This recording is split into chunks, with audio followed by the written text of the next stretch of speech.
Alléluia, alléluia, alléluia. Voici, comme promis, l'analyse des textes du Bénin pour le dimanche 17 juin 2018. Les textes sont Psaume 78 de 1 à 8 et 2 Timothée 3 de 14 à 17. Le comité de lecture nous a déjà proposé le thème. Le thème est être père, c'est être responsable. Dans le premier texte, du verset 3 au verset 6, nous avons ici l'obligation de transmettre. De transmettre quoi? Ces versets nous disent de transmettre l'enseignement, de transmettre la vérité et de transmettre la morale. Dans le deuxième texte, verset 14 et verset 15, c'est Paul qui parle. Il parle et il écrit à son fils Timothée. Il lui dit « toi ». Donc il désigne bien son fils. Il dit « tu as reçu mon enseignement ». En parlant d'enseignement, il parle alors d'apprentissage. Tu as reçu mon enseignement, mon apprentissage. Ensuite, il lui dit que ce que tu as reconnu comme vrai. Donc, il voit ici la participation et l'adhésion de son fils. Ensuite, il dit, rappelle-toi de qui tu l'as appris. Donc, il se pose lui-même comme un modèle, comme un exemple que son fils doit suivre. Voilà la responsabilité des pères envers leurs enfants. Écoutez, la parole de Dieu est claire. 2 Corinthiens 12, verset 14, nous dit ceci. Ce n'est pas aux enfants d'amasser pour leur père, mais c'est aux pères d'amasser pour leurs enfants. Donc c'est les pères qui amassent pour les enfants. Mais avant de donner un enseignement, il faudrait bien que toi-même tu l'aies reçu d'abord. Un homme ne peut pas donner ce qu'il n'a pas. Donc les pères ont le devoir de transmettre parce que eux-mêmes l'ont reçu, l'ont bien reçu et l'ont pratiqué. Le verset 4 de la première lecture nous dit « Nous ne cacherons pas ». Ça veut dire que c'est un devoir, c'est une obligation d'enseigner. Pourquoi? Pourquoi enseigner? L'enseignement est un apprentissage. Or, tout apprentissage est fait pour modifier le comportement. L'élève de CP1 qui arrive pour la première fois ne sait ni lire ni écrire. Au bout d'un an, son comportement est transformé. Il sait écrire A, il sait parler, il sait lire et déchiffrer. On transforme son comportement. Le menuisier qui reçoit un nouvel apprenti transforme au bout de quelques années de telle sorte que cet enfant sait désormais faire une chaise et une table. Et nous, adultes, qui sommes allés à l'auto-école, quand tu venais, tu ne savais pas conduire. Au bout de 1, 2, 3 mois, tu sais lire les panneaux, tu sais conduire. Donc ton comportement est transformé. Donc tout enseignement, tout apprentissage vise à transformer le comportement, à modifier le comportement. Écoutez, quelque chose de très précieux. Ésaïe 54, verset 13. Tous tes fils seront disciples de l'Éternel, et grande sera la prospérité de tes fils.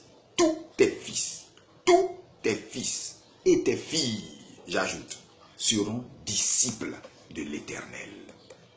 Écoute-moi bien. La meilleure éducation qu'un homme puisse donner à son fils, c'est l'éducation spirituelle. Je le répète, c'est l'éducation spirituelle. Il y a aussi l'éducation intellectuelle, l'éducation scolaire, l'éducation où on s'envoie par là, l'école est pour apprendre, c'est pour devenir quelqu'un dans la vie, donc c'est pour manger. C'est l'éducation qui nous est donnée pour manger. L'éducation intellectuelle nous est donnée pour manger, pour trouver notre pain quotidien.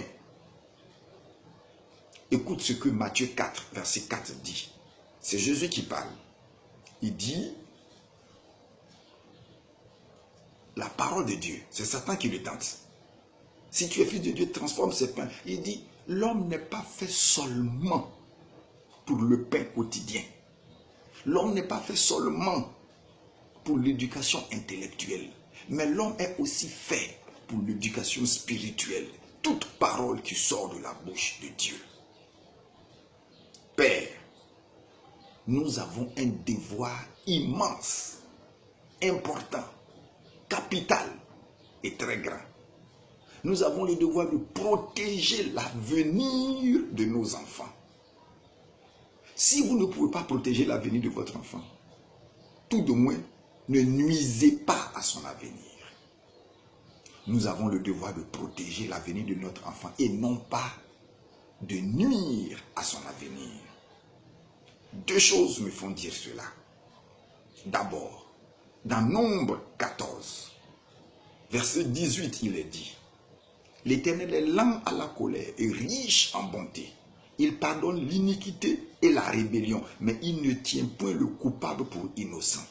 Et il punit l'iniquité des pères sur les enfants jusqu'à la 3e et à la 4e génération. » Ah là. Donc l'acte que tu poses aujourd'hui condamne 4 de tes générations quand elle est mauvaise. Mais quand c'est quelque chose de bien, elle bénit ta génération pour 1000 ans. Pensez-y. C'est la première chose qu'il ne faudrait pas faire pour nuire à l'avenir de nos enfants. Fumer, prendre des stupéfiants, courir par toutes les femmes, voler de l'argent. Tout acte que tu poses condamne tes générations futures. Deuxième chose qu'un parent ne doit pas faire. Éphésiens 6, verset 1. Il dit, Père, n'irritez pas vos enfants. Ne les poussez pas à bout.